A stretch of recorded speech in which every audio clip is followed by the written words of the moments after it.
Hello, everybody. Thank you very much for coming to listen to this panel. I'm delighted to introduce to you Christopher Guérin, who is CEO of Nexans.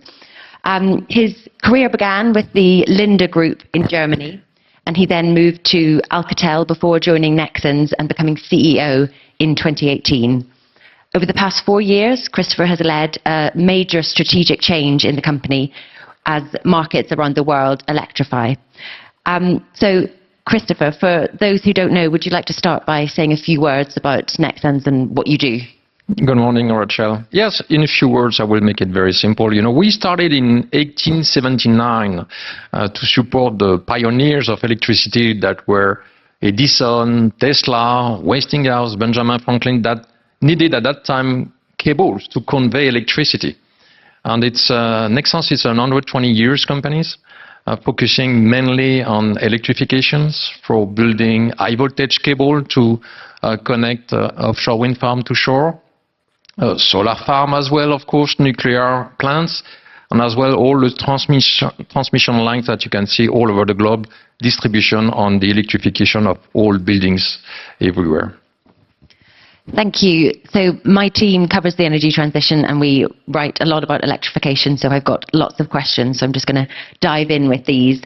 Could you just sort of start by highlighting, for those maybe who aren't energy market experts, how electrification and infrastructure, how they kind of contribute to the energy transition? What part does electrification have to play, and how does infrastructure support that? How important is that? Yeah, I think if you read again or spend time to step back and to understand the history of electricity, you will see that there were two main periods in the last century. The first one was between 1890 to 1910. That was with the pioneers of electricity, where we start to deploy the first backbone of the electrical grid in some part of the world with limited access. This is why, for example, you are here in Paris. You can see some notification in some building that the rich people were on the first floor because you had access at that time you had access to electricity and gas, but it was only in the first floors of the building. So this is why that was the richest flat at that time. The second big period, at least in the European perspective, were post-World War II, between 1950 to 1970.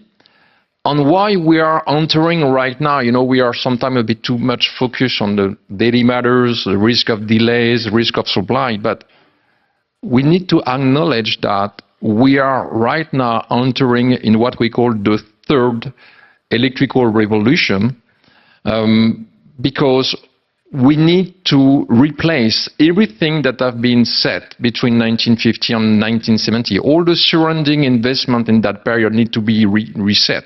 The first obvious one is the shift from fossil fuels to renewable energy. World is still 70% dependent on fossil fuels. That massive investment on the generation of electricity to have access to carbon-free energy. The second aspect is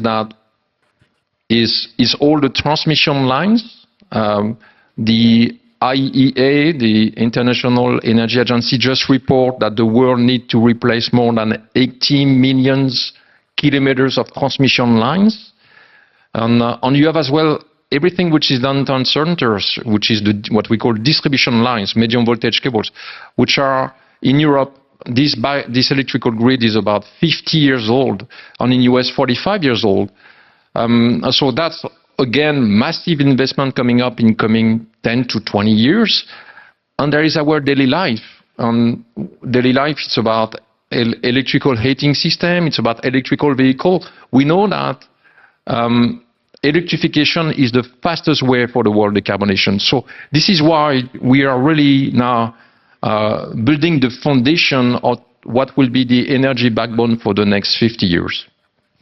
So I think that we can all agree that the size of the ambition is enormous when it comes to the energy transition. So let's talk a little bit about the challenges in achieving that. From everything that I hear, everybody wants grid. Every company is trying to build more grid. They need more connections. They need cables to connect offshore wind farms to the grid. They need interconnectors, we need everything. So tell me about your role in supplying companies with what they need and how your customer queue is looking. And I'm also interested in strategic purchasing, if you see that from any countries in particular. Yeah, I think the good news and the difficulties are around the same, I would say, topics. All nations in the world are waking up to climate change. That's the good news. The difficulties is that all nations waking up to climate change at the same time. And that may create a massive bottleneck everywhere in the supply chain. Either, I'm not talking only about cables, we can talk about substations, we can talk about electronic devices, we can talk, of course, natural resources, but I'm sure, Rachel, you would ask a question regarding natural resources.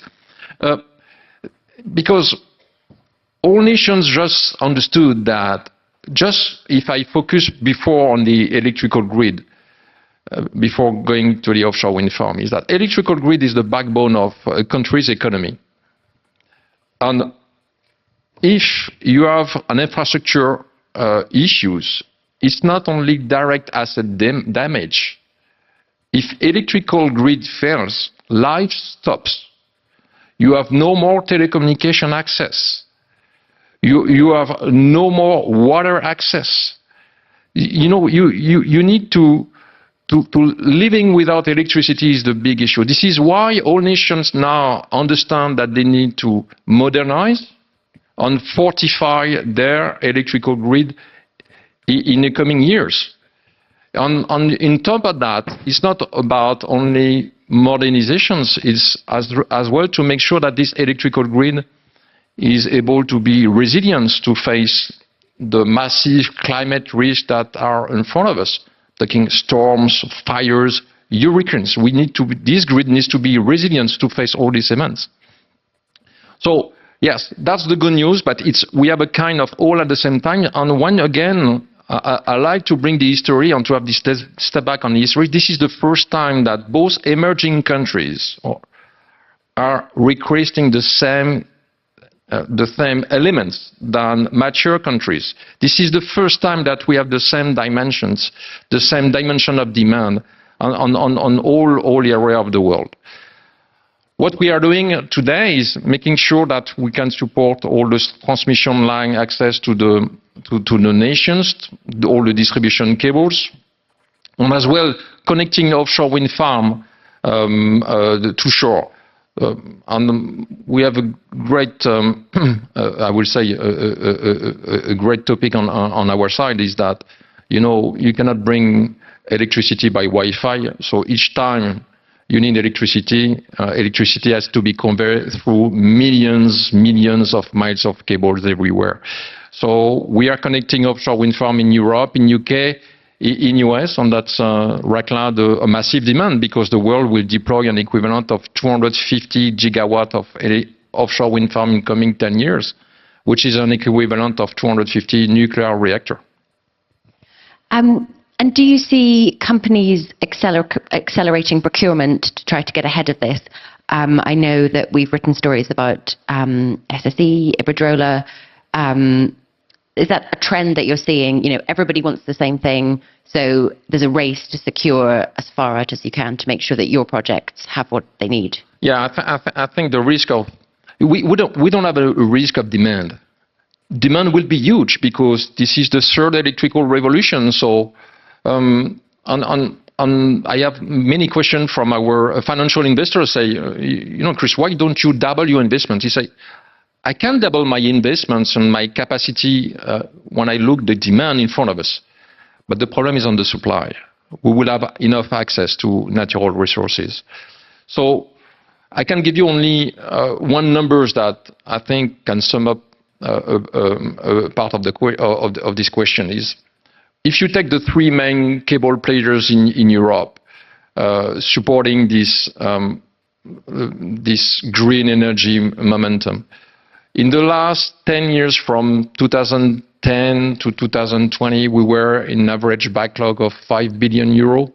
And the cumulative backlog of the three players shift from 5 billion to the end of the year would be about 30 billion. So we have a full capacity load up to 2027.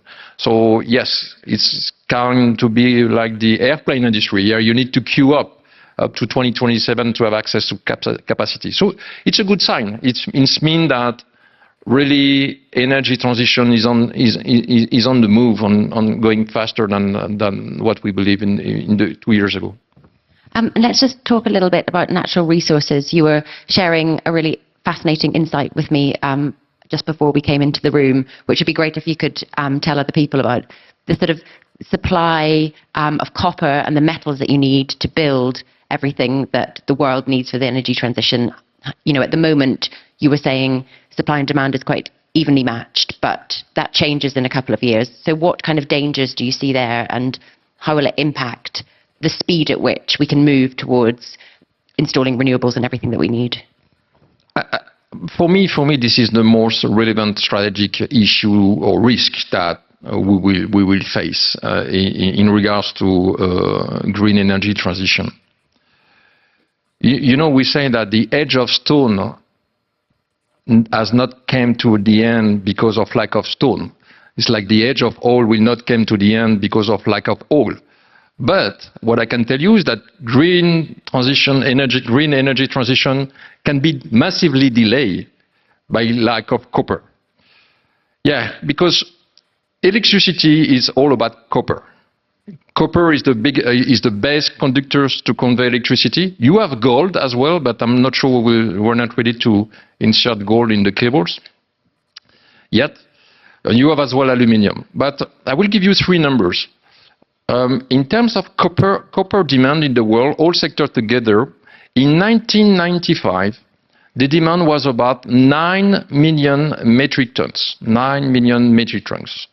25 years later, we are right now about 22 million metric tons.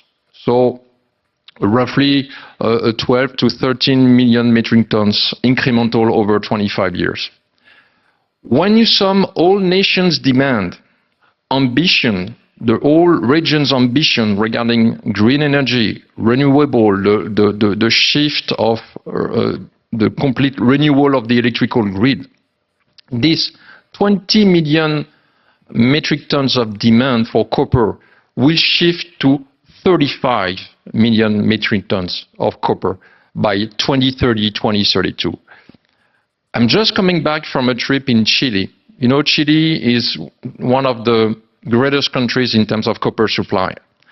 And I'm visiting the biggest mine of the world, and specifically the one called El Teniente, which is a 7,000 kilometers of tunnel to extract copper.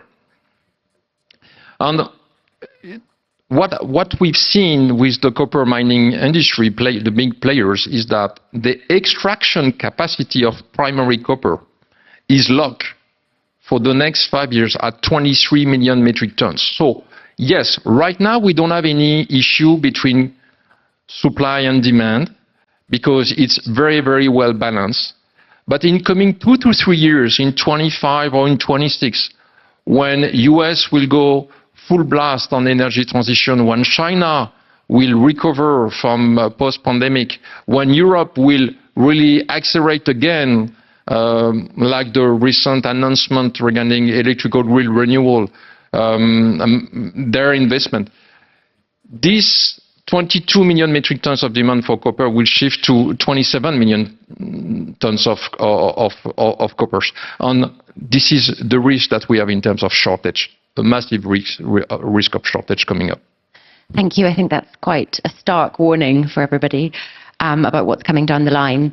Perhaps we could talk a little bit about offshore wind. So for those who don't know what's been happening in offshore wind, there are some projects in the US and the UK that had agreed prices, sort of in auctions, support prices at quite a low level. Before the world changed, interest rates went up, the cost of borrowing, and are now finding it very difficult to make investment decisions on those wind farms. So it's been a very interesting story. We've seen the Danish company Ørsted pull out of projects in the US, which is somewhere where your company is involved, and you've been supplying, or you've had contracts to supply some wind farms that are also in question. So What's your view of the offshore wind industry in the US, particularly at the moment? Do you think the worst is behind it? Are you still worried about some of these projects, like Sunrise, Empire? I'm not worried. I think we are the unique subsea cable manufacturers in US. So we know very, very well this market, because if you want a cable which is designed and manufactured by Americans, it's Nexans only right now. So we have an equivalent of 60-70% market share of all offshore wind farms on the East Coast in US. So we know very, very well that market.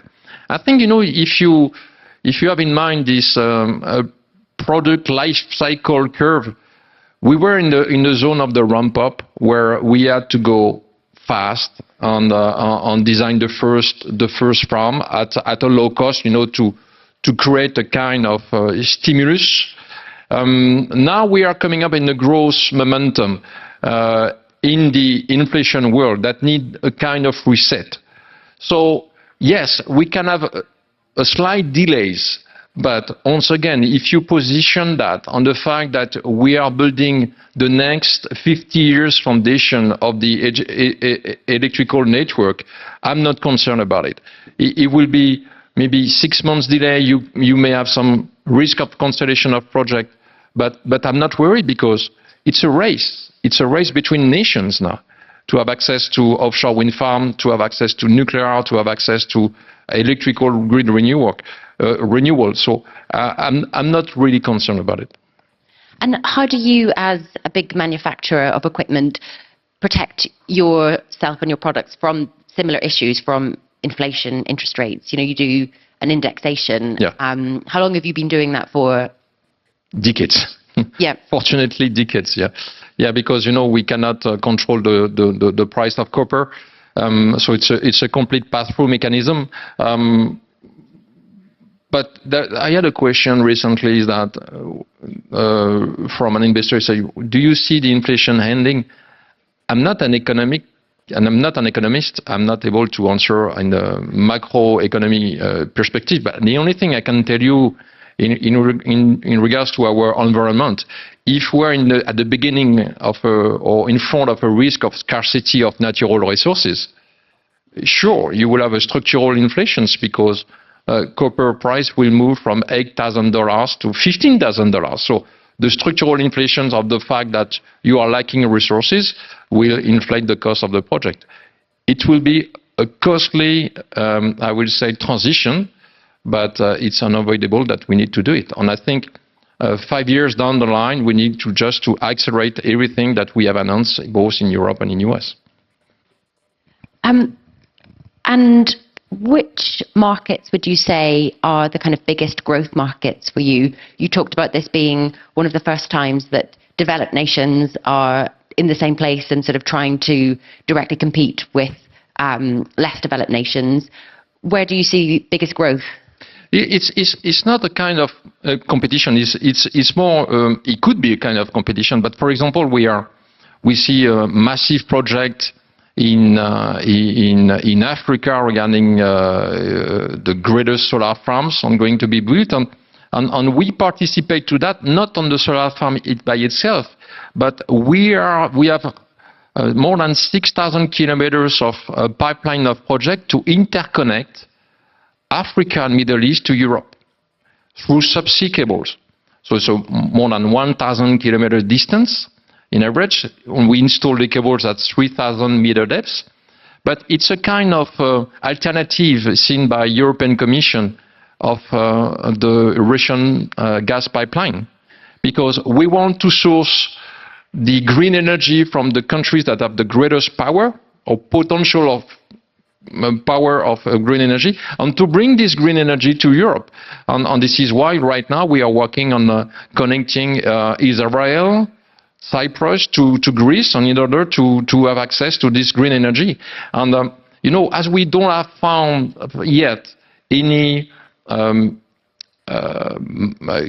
would say big storage capacity to keep the electricity that have been produced through renewable energies, we need to build a kind of internet of energy to interconnect all regions together, to make sure that we're able to have to convey the electricity through all the nation without making any loss. And that's the greatest, I would say, challenge that we have in front of us.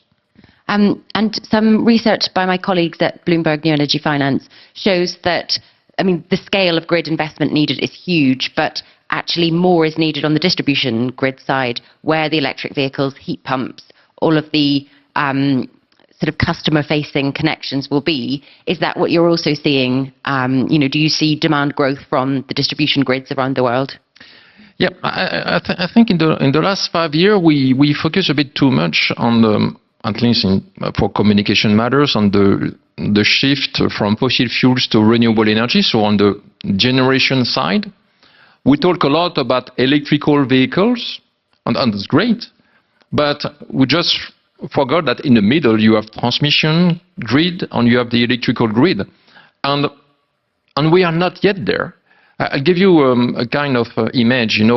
What has been done in the telecom sectors to improve our life standards by bringing fiber optic instead of very old LAN copper cable network, to improve the bandwidth, to allow us to have streamings on great live conferences. All this work done by the telecom operators in the last 15 years were massive in terms of telecom backbone renewal. It's not yet the case of the electrical grid. The electrical grid is like my grandfather's car. It's very old, needs a lot of labor maintenance. You know that it will break one day, but you don't know when. So this is exactly what's the situation on the electrical grid. So we need really, in the coming 5 years down the line, to accelerate the change on the massive, I would say, investments on the electrical grid, because if you shift the generation on one side, which is moving from linear flow from oil and gas to intermittency risk of flow from renewable energy, that you will have increased the electricity consumption by 20 to 30%. And in the middle, you still have a very obsolete grid. We will have a problem. Thank you. I have more questions, but I can see that unfortunately we're out of time. But thank you so much for such an interesting conversation. I really enjoyed it. Thank you, Rachel. I enjoyed it. Thank you very much. Merci beaucoup. Merci beaucoup, Monsieur Guérin, pour cette intéressante perspective. Je suis Isabelle Fontaine, je suis de chez Boralex. C'est un plaisir pour moi de prendre part encore cette année à cette conversation sur les défis qui s'imposent à nous en matière de commerce et d'investissement et qu'on associe intrinsèquement dorénavant à la transition énergétique et à la décarbonation. Merci à vous deux pour cet échange et votre perspective. J'ai adoré cette expression de Internet de l'énergie. Je vais la reprendre. Boralex est un producteur d'énergie renouvelable basé au Québec. On développe, construit et on opère des installations, des parcs éoliens et solaires et des installations de stockage au Québec et au Canada, en France, aux États-Unis et maintenant au Royaume-Uni. Évidemment, on est une compagnie qui traverse une croissance fulgurante. We've been in renewables for over 30 years. We've seen the beginnings of the industry and the growing awareness of climate change. And today, we can see the speeds of change in the mindset, which is positive. But at Boralex, we also see the growing challenges that you see for our industry and to be able to handle climate change by reaching the ambitious goals that are set. Electrification, decarbonization, and managing energy are more than ever a shared responsibility. For us at Boralex, it's the opportunity of a lifetime, but for our planet, it's an now or never. La perspective que vous avez partagée avec nous sont l'illustration exacte de ce qu'on a discuté hier dans le panel sur le financement de la transition énergétique. Ce dont on a besoin à ce point-ci, ce sont des actions. Et des actions qui doivent arriver toutes au même moment. For the past few years, you said it, decarbonization was about two things. To massively increase the productions of renewable on the production side and on the consumption side to transition and decarbonize, starting with transportation and industries. And we made huge progress. This is definitely encouraging. But we are now at a point where challenges seems even bigger. Forecasts on electricity needs are huge everywhere and growing bigger year after year when governments and utilities are updating those forecasts.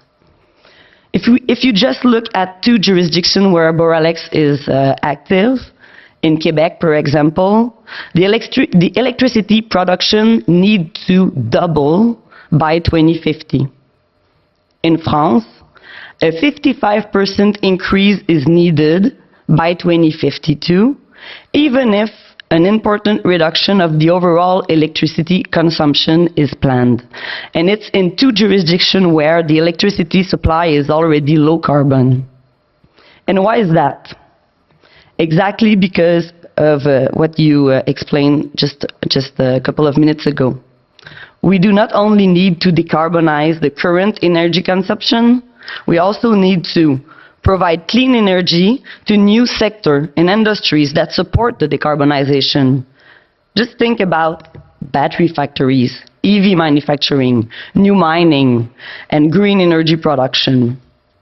And above that, we still want to continue to support an economic growth, and let's hope that we will make it more sustainable.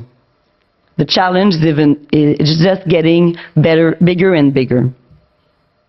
So for us at Boralex, we think it's still achievable, but we have to focus on three major things, and I hope policymakers are still listening. I think we need to focus on the capital, the workforce, and the grid, as you stated. First, the capital.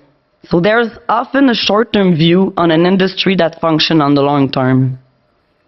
Around the world, and I gave you a few figures earlier, governments are outbidding each other with even more ambitious decarbonization plans built for the long term. This creates a fierce competition to attract developers, which will stretch out over decades.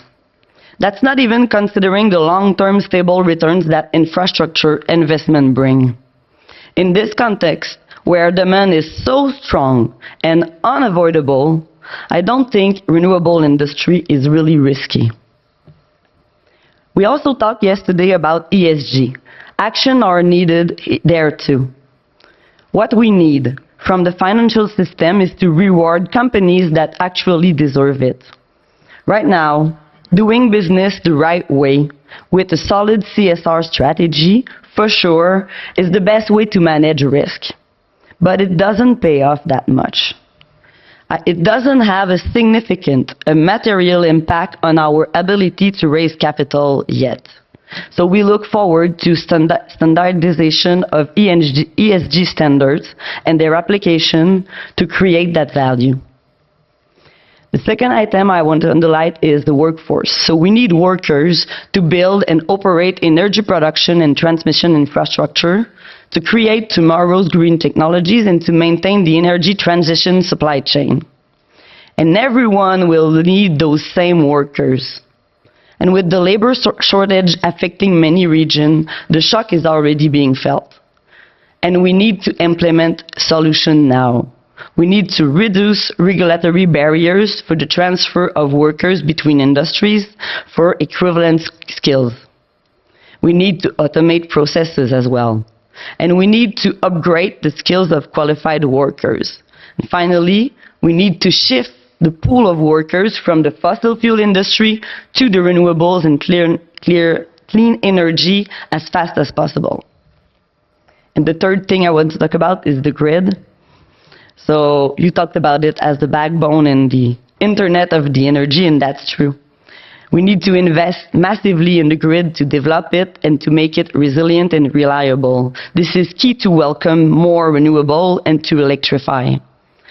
For developers like Boralex, the capacity and the delay to connect to the grid is now the first criteria we are looking at to invest.